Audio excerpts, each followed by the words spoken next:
Hello and welcome to Thursday's drivers' press conference ahead of the Russian Grand Prix. Marcus, we're going to start with you today. Sauber announced this week that Antonio Giovinazzi will be racing next season, but you're going to be remaining with the team in 2019. So just give us your reaction to the news about what's happening next year.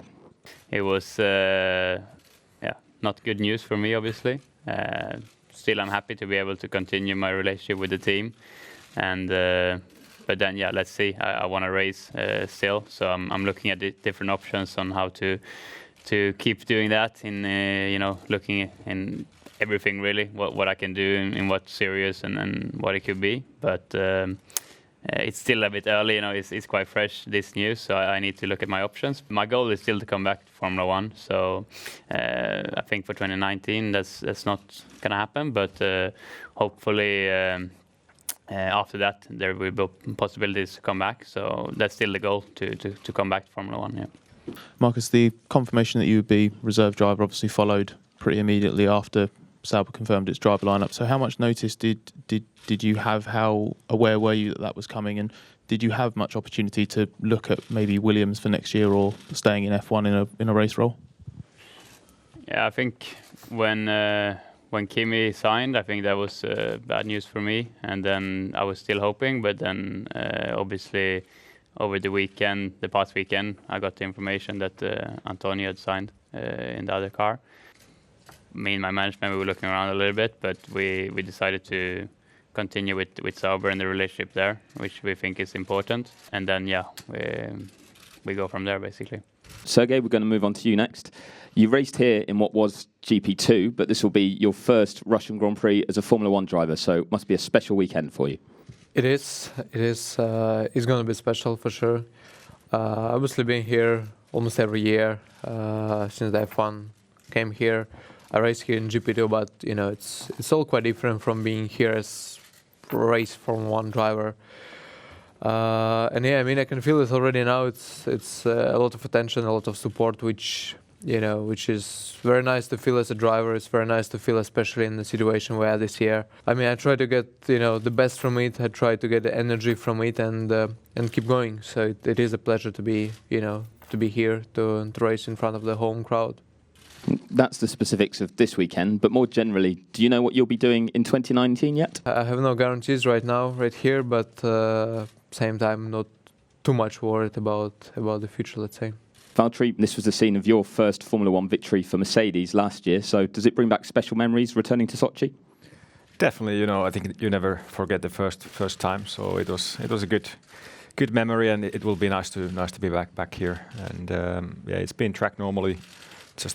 I've had pretty decent races, so in that way it's a nice approach to the weekend.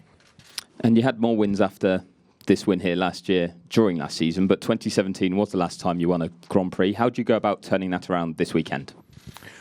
Yeah, no wins for me this year yet, but there's still bit of season left, and I come here with only one thing in my mind, and that is being on the pole and winning the race. Thank you very much. And Charles, thanks for waiting. You've had a few weeks now to digest the news about where you'll be racing next year, and you called it a dream come true to be moving teams. Can we ask, in those dreams, have you started thinking about your first Grand Prix victory yet? No, not yet. It's still very far away. First of all, I have to finish this season on a high, which is for now the main importance to me. Yeah, I'll try first to focus on that. Obviously, it's a dream come true to be racing for Ferrari next year, but I'm trying to take it out of my mind to focus fully on this end of the season. In Singapore, we had blue flags as a topic in the race, and afterwards it seems to have split opinion on their merit in Formula One. What are your respective thoughts on blue flags?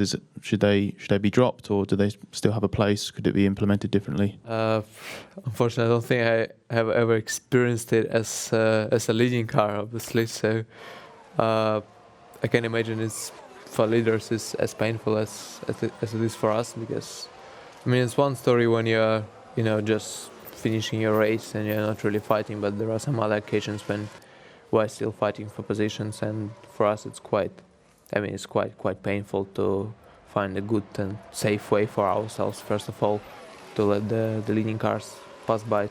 If it's done properly, I think it should stay, but we just need to make sure to fix this issue for next year in Singapore. I think it's always difficult with the blue flags, and it's always arguments between the top cars to the, compared to the guys they're lapping, and it's always two opinions there. It's difficult to find the perfect solution. I think it changes from track to track. In my opinion, I think the 1.2 is a good compromise. I'm definitely happy to keep the blue flags, and I've been on the both sides really. Been blue flagged as well for many times. It is always going to be a compromise. It's never going to be perfect. And in the end, for all the lead cars lapping, it is kind of the same. Sometimes you get more luck with it, sometimes more unlucky.